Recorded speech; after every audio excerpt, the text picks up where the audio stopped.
a little song that we sing in our movement down in the South.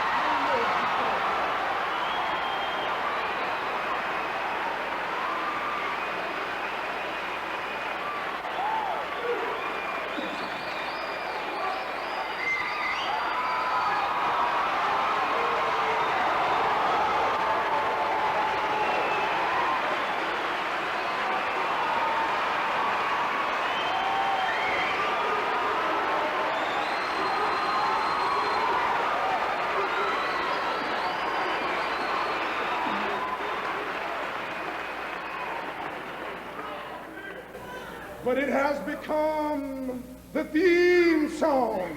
We shall overcome. We shall overcome. Deep in my heart, I do believe we shall overcome. Lord, so often I've been behind jail bars with students and others singing it. We shall overcome. Sometimes we had tears in our eyes when we joined together to sing it, but we still decided to sing it. We shall overcome.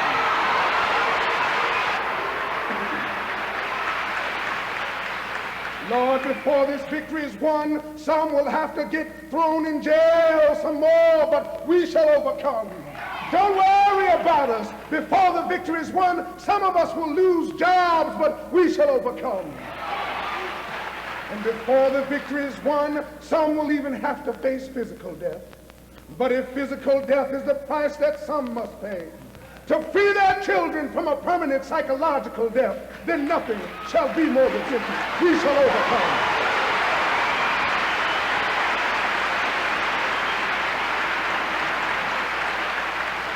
And before the victory is won, some will be called bad names and dismissed as rabble-rousers and agitators. But we shall overcome, and I'll tell you why. We shall overcome because the arm of the moral universe is long, but it bends towards justice. We shall overcome because Carlyle is right. No lie can live forever. We shall overcome because William Cullen Bryant is right. Truth crushed to earth will rise again. We shall overcome because James Russell Lowell is right. Truth forever on the scaffold, wrong forever on the throne. Yet that scaffold sways a future. Behind it them unknown standeth God within the shadows, keeping watch above his own. We shall overcome because the Bible is right. You shall reap what you sow.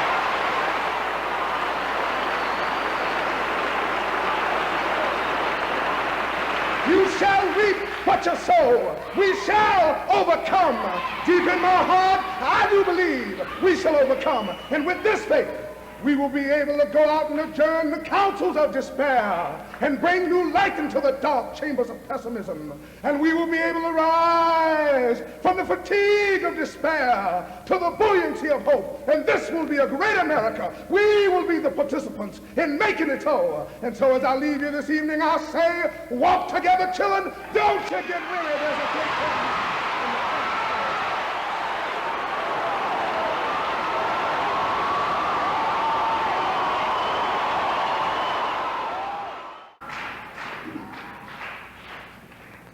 We don't need but 3 words to let this nation know what we're talking about. They aren't big words. You need not have a great vocabulary to utter them. You need not have a philosophical bent to grasp them. They are just 3 little words.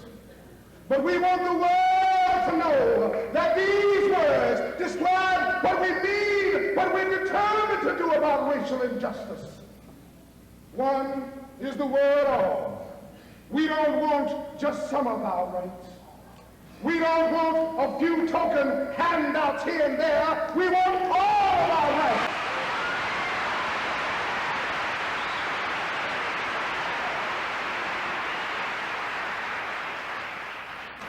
Then there's the other word. It is the word here. There are some people who are saying that the Negro must go back to Africa. Then there are others who are saying that the Negro in the South must leave the South. If you can't be free, then get out. But down in Alabama and Mississippi in Georgia and South Carolina. We're saying something else now. We want all of our rights, and we want them here in Alabama, Mississippi, and South Carolina.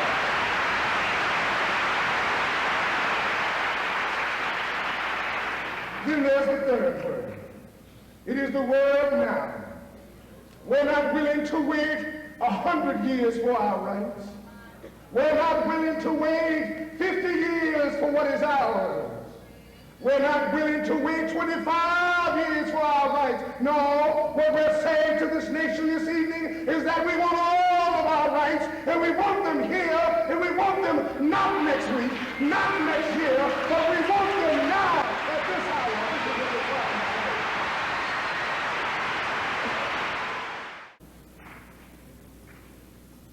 And even though we face the difficulties of today and tomorrow, I still have a dream.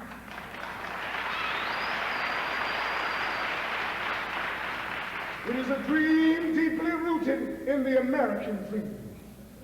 We hold these truths to be self-evident, that all men are created equal. I have a dream that one day on the red hills of Georgia, the sons of former slaves and the sons of former slave owners will one day be able to sit down together at the table of brotherhood. I have a dream.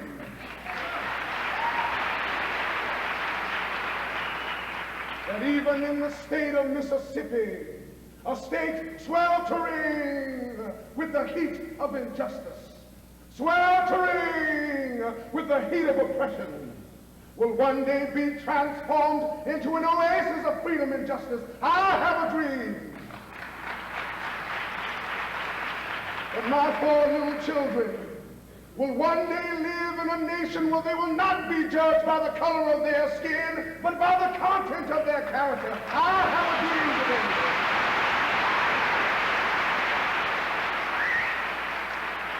I have a dream that every valley shall be exalted. Every hill and mountain shall be laid low, and the rough places shall be made plain, and the crooked places shall be made straight, and the glory of the Lord shall be revealed, and all flesh shall see it together. This is our hope. This is the faith that I go back to the South with. With this faith, we will be able to hew out of the mountains of despair a stone of hope. With this faith, we will be able to transform the jangling discords of our nation into a beautiful symphony of brotherhood. With this faith, we will be able to work together, to pray together, to struggle together, to go to jail together, to stand up for freedom together, knowing that we will be free one day.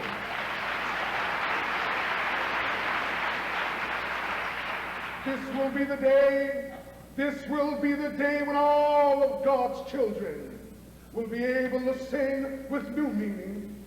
My country, tears of thee, sweet land of liberty of thee I sing. Land from our fathers died, land of the pilgrim's pride. From every mountainside let freedom ring. And if America to be a great nation, this must become true. So let freedom ring. From the prodigious hilltops of New Hampshire, let freedom ring from the mighty mountains of New York.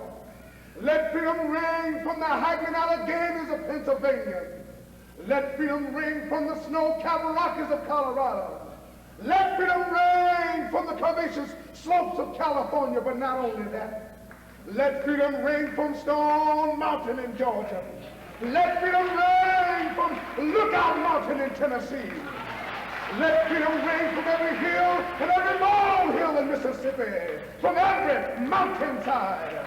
And when this happens, when we allow freedom to ring, when we let it ring from every village and every hamlet, from every state and every city, we will be able to speed up that day when all of God's children, black men and white men, Jews and Gentiles, Protestants and Catholics, will be able to join hands and sing in the words of that old Negro spiritual. Free at last, free at last, thank God, my God, for free at last.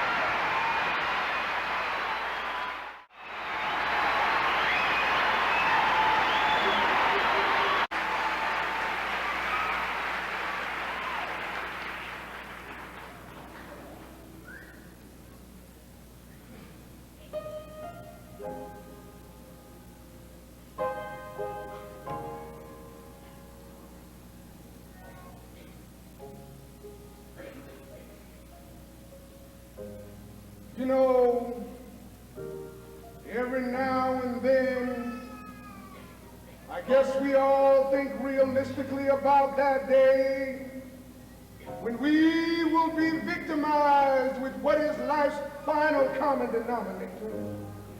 That's something we call death. We all think about it. And every now and then I think about my own death and my own funeral. And I don't think about it in a morbid sense. And every now and then I ask myself what it is I would want said at my funeral, and I leave the words with you this morning. If any of you are around when I meet my day, I don't want a long funeral. And if you get somebody to deliver the eulogy, tell him not to talk too long. Tell him not to mention where I went to school. That's not important. Tell him not to mention that I have a Nobel Peace Prize. That's not important either. But I'd like somebody to mention on that day that Martin Luther King Jr. gave his life trying to love somebody.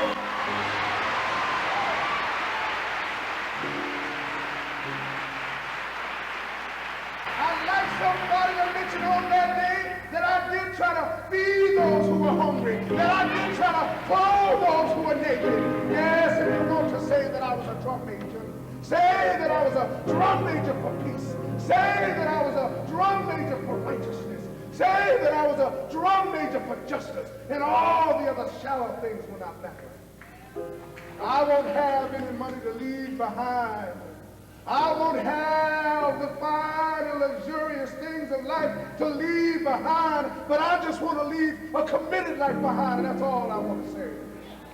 Yes, if I can help somebody as I pass along, if I can cheer somebody with a song, if I can show somebody that he's traveling wrong, then my living will not be in vain. If I can do my duty as a Christian ought, if I can bring salvation to a world once wrought,